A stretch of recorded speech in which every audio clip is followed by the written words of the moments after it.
देखिए आज सबसे पहले क्या हुआ सुबह। आज हमने जब बात कर रहे थे मैं और वीरू वीरू यादव का, आपको हमने एक चीज़ डिस्कस की थी कि आज आपको ब्रॉडली दो ट्रेड मिलेंगी। सुबह एक बार के लिए जहां गैप अप फेल होगा 24,800 के आसपास, 24,850 के स्टॉप के साथ वहां बाय करिए, और अगर नीचे 24,650 के करीब सपोर्ट मिले तो 24,600 के स्टॉप के साथ बाय करिए। आज प्लान वाला दिन था और वो दोनों ट्रेड प्ले आउट हुई, लेकिन 24,800 का रिजेक्शन और 24,600 का सपोर्ट, ये दोनों चीज़ें आपको बता रहा है कि अभी भी ये मार्केट एक रेंज में है, जिसमें बड़ी रेंज है 24,400 से करीब करीब 24,900 की, और छोटी रेंज आप मान लीजिए करीब करीब 24,600 से 24,800 की। अब इसी रेंज को आपको स्मार्टली प्ले करना है बेसिकली। और आज सबसे ज़्यादा दबाव जो है वो आईटी इंडेक्स ने बनाया, जिस पर हम थोड़ी देर में अलग से बात करेंगे, लेकिन खैर अभी शो की शुरुआत करेंगे। मैं बताता हूँ अब आपको, मैं क्योंकि बात कर रहा था हमारी जो आईटी ट्रैक करती हैं सेक्टर, रीमा से बात कर रहा था मैं, तो एक जो चीज़ निकल कर आई आज आईटी शेयरों में क्यों गिरावट आई, उसका एक कारण रहा एंडावा करके कंपनी है, वो यूके बेस्ड कंपनी है, उसके नतीजों के बाद सेंटिमेंट बिगड़ा। अच्छा, नतीजे अच्छे थे, लेकिन एंडावा का स्टॉक 30% नीचे आया। जी हाँ, 30% एंडावा का स्टॉक गिरा, क्योंकि एंडावा ने गाइडेंस ख़राब दी। उन्होंने कहा है कि आगे उनके लिए काफ़ी हेजी लग रहा है, क्योंकि कंपनियां क्या कर रही हैं, एआई उनके लिए बहुत बड़ा टूल बनता जा रहा है। अब 3 महीने पहले उनको लग रहा था कि एआई 10% सेविंग कर रहा है, अब 3 महीने बाद उन्हें लग रहा है कि एआई तो 25% सेविंग कर रहा है। तो वो कह रहे हैं कि और थोड़ा वेट कर लेते हैं, एआई शायद 6 महीने के बाद हमारे लिए 60% की सेविंग या 70% की सेविंग लेकर आ जाए। तो इन दैट केस कंपनियां जो हैं वो एआई पे ज़्यादा खर्चा कर रही है। ये एक रीज़न है कि एंडावा का स्टॉक 30% टूटा। ये यूके बेस्ड कंपनी है, इसका डायरेक्ट कंपैरिजन इन्फोसिस के साथ होता है। इसकी कॉन्फ्रेंस कॉल में भारत के जो आईटी ट्रैक करने वाले एनालिस्ट हैं वो भी जुड़ते हैं, क्योंकि इससे उन्हें डायरेक्ट एक फीडबैक मिलता है कि क्या हो रहा है ऑन द ग्राउंड। तो इस वजह से ये एक रीज़न है जिसकी वजह से आज आईटी गिरा। बाकी जो दूसरा आपने बोला कि वो टैरिफ का जो सुबह न्यूज़ आई, हालांकि उसका खंडन हुआ, वो किसी का एक ओपिनियन था जिसको न्यूज़ बनाकर शायद डाल दिया गया था। लेकिन जो भी है, एक चीज़ तो है, आप एक बार ज़रा निफ्टी आईटी देखिए और एक बार ज़रा आप डॉलर रुपी देखिए। अब निफ्टी आईटी के पास आज कोई रीज़न नहीं था वैसे गिरने का, क्योंकि डॉलर रुपी लगातार गिर रहा है। आज तो चलिए ठीक है, और गिर गया, 88.28 पर आ गया।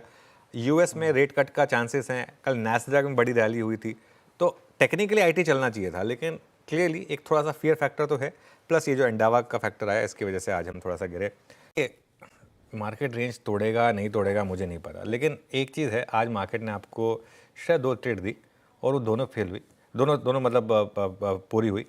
अब क्या करना है आपको यहाँ से, जब तक ये रेंज ना टूटे तब तक आपको इस रेंज को स्मार्टली प्ले करना है। इसमें कोई रॉकेट साइंस नहीं थी। आज ये जो 2 लेवल्स हमने मार्क किए थे और जो 2 ट्रेड हमने मार्क की थी, ये पूरा का पूरा उस जोन का एक हिस्सा था। जब तक रेंज बरकरार है, दोनों तरफ की ट्रेड ढूंढें, और जहां रैली फेल हो वहां बेचने पे पैसा बन रहा है। लेकिन ये मार्केट कोलैप्सिंग मार्केट नहीं है, इस चीज़ को समझना होगा। लोअर लेवल पर मार्केट में सपोर्ट भी आ रहा है, और कल देखिए आप, कल मार्केट डे लो पर बंद हुआ, लेकिन आज डे लो से अच्छा खासा सपोर्ट आया। दिक्कत क्या है इस मार्केट में, एफआईएस लगातार शॉर्ट कर रहे हैं, और जब तक वो लगातार शॉर्ट करते रहेंगे, इस तरीके से सेल करते रहेंगे, किसी रैली का टिकना थोड़ा मुश्किल है। जब तक वो रिलेवा तब तक रैली टिकेगी नहीं बेसिकली। अब देखिए निफ्टी पर अब क्या रणनीति है, आज का लो और आज का हाई, बेसिकली ये आपके लिए एक रेंज बन गई है। 24,600 से 24,650 का सपोर्ट है, और रेजिस्टेंस थोड़ा ऊपर कर लीजिए, अब 24,800 से 850 का रेजिस्टेंस कर लीजिए। आज का हाई 24,832 है, तो 24,600 650 पर सपोर्ट है, 24,800 से 850 ये बेसिकली निफ्टी पर अब आपके लिए एक रेजिस्टेंस होगा। और अगेन आपको दोनों तरफ की ट्रेड्स यहाँ पर ढूंढनी होंगी। इसको हटा दीजिए प्लीज़।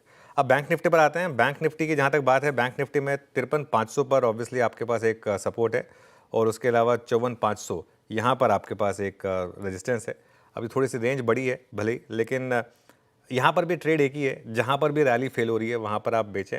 लेकिन आज अगेन बैंक निफ्टी ने 200 डे मूविंग एवरेज को बचाया, उसके आसपास ही कंसोलिडेट कर रहे हैं हम। तो मिक्स बैग है मार्केट, लेकिन जो भी है अभी कॉन्फिडेंस की कमी है मार्केट में इस समय क्लियरली। तो या तो आप शायद 24,850 के ऊपर जाके बंद हो जाएं 2-3 दिन, या आप 24,400 तोड़ दें, तब वो रेंज टूटेगी। तब तक इसी रेंज को आपको स्मार्टली प्ले करना है। वीरू के पास चलते हैं। भारतीय बाज़ारों के लिए आज का दिन भी अच्छा गुजरता हुआ नज़र नहीं आ रहा था। सबसे पहले बात करें तो गैप अप देखने को मिला, और गैप अप देखने को मिला भारतीय बाज़ारों में करीब 54,308 का बैंक निफ्टी में। और निफ्टी की बात करें तो निफ्टी भी काफ़ी ज़बरदस्त गैप अप दिखाता हुआ नज़र आया, और हाई लेवल पे आप देखें तो 24,800 का हाई लगता हुआ नज़र आया, गैप अप हुआ बाज़ार और उसके बाद फिर बाज़ार में गिरावट देखने को मिली और फिर बाज़ार सीधा 24,630 के लगभग आकर रुका। फिर से वहां से रिवर्सल लिया और फिर से बाज़ार 24,800 तक की यात्रा फिर से पूरी करते हुए नज़र आया। हाई लेवल की बात करें आज का हाई तो निफ्टी में करीब 24,832 का हाई लगता हुआ नजर आया। गैप अप होने के बाद अच्छी खासी तेज़ी भी देखने को मिली, लेकिन वो तेज़ी टिक नहीं पाई और नीचे की तरफ बाजार 24,630 के लगभग से वापस घूमा और फिर से 24,800 तक जाता हुआ नजर आया। तो आज का दिन भारतीय बाज़ारों के लिए इतना नेगेटिव तो नहीं कह सकते, लेकिन ओवरऑल आप देखोगे तो निफ्टी भी फ्लैट क्लोजिंग देता हुआ नज़र आ रहा है, बैंक निफ्टी भी फ्लैट क्लोजिंग देता हुआ नज़र आ रहा है। ज़्यादा कुछ आज देखने को नहीं मिल रहा है। निफ्टी आईटी जहां से संकेत फिर से नेगेटिव हुए हैं, 500 पॉइंट की गिरावट आईटी इंडेक्स में देखने को मिली और करीब 1.5% तक की गिरावट आप यहां पे देख सकते हैं। सेंसेक्स में भी ज़्यादा कुछ देखने को नहीं मिला, फ्लैट क्लोजिंग यहाँ पे भी बोली जा सकती है। तो सभी चीज़ें भारतीय बाज़ारों के पक्ष में ही आज फिर से देखने को मिलेगी। ज़्यादा गिरावट भारतीय बाज़ारों में है नहीं, लेकिन एक तरह से भारतीय बाज़ारों में फ्लक्चुएशन बहुत ज़बरदस्त तरीके से देखने को मिल रहा है। जिस प्रकार की आस देखने को मिल रही थी कि भारतीय बाज़ारों की तरफ से फिर से कोई बड़ी गिरावट देखने को मिलेगी, जो कॉल राइटर्स है वो ज़बरदस्त तरीके से अपना दबाव अभी भी भारतीय बाज़ारों में 24,800 के लगभग बनाए हुए हैं, वो मानने को तैयार नहीं है और ऊपरी स्तरों से भारतीय बाज़ारों में ज़बरदस्त दबाव ही देखने को मिल रहा है। शुक्रवार का दिन है आज और उसके बाद छुट्टी है, तो सोमवार को भारतीय बाज़ार खुलते हुए नज़र आएंगे। तो मंडे को अब देखना होगा कि क्या भारतीय बाज़ारों में कोई बड़ी रिकवरी के संकेत देखने को मिलेंगे, क्योंकि हो सकता है कि जिस प्रकार से निचले स्तरों से रिकवरी आज देखने को मिली है, मंडे को भी भारतीय बाज़ार गैप अप ही देखने को मिले और 25,000 का लेवल तोड़ते ही बाज़ार ऑल टाइम हाई के लगभग जाता हुआ नज़र आएगा। आज बैंक निफ्टी की तरफ से काफ़ी ज़बरदस्त तरीके से 54,300 के ऊपर से सेलिंग देखने को मिली और ये सेलिंग करीब 24,750 तक आती हुई नजर आई। मतलब ऊपरी स्तरों से करीब 550 पॉइंट की गिरावट देखने को मिली और वहीं से रिवर्सल आता हुआ नजर आया और फिर से बाजार 54,200 के करीब जाता हुआ नजर आया। तो भारतीय बाज़ारों की तरफ से ऐसे तो कोई संकेत नहीं है जिसकी वजह से कोई बड़ी गिरावट का सामना बाज़ारों को करना पड़े।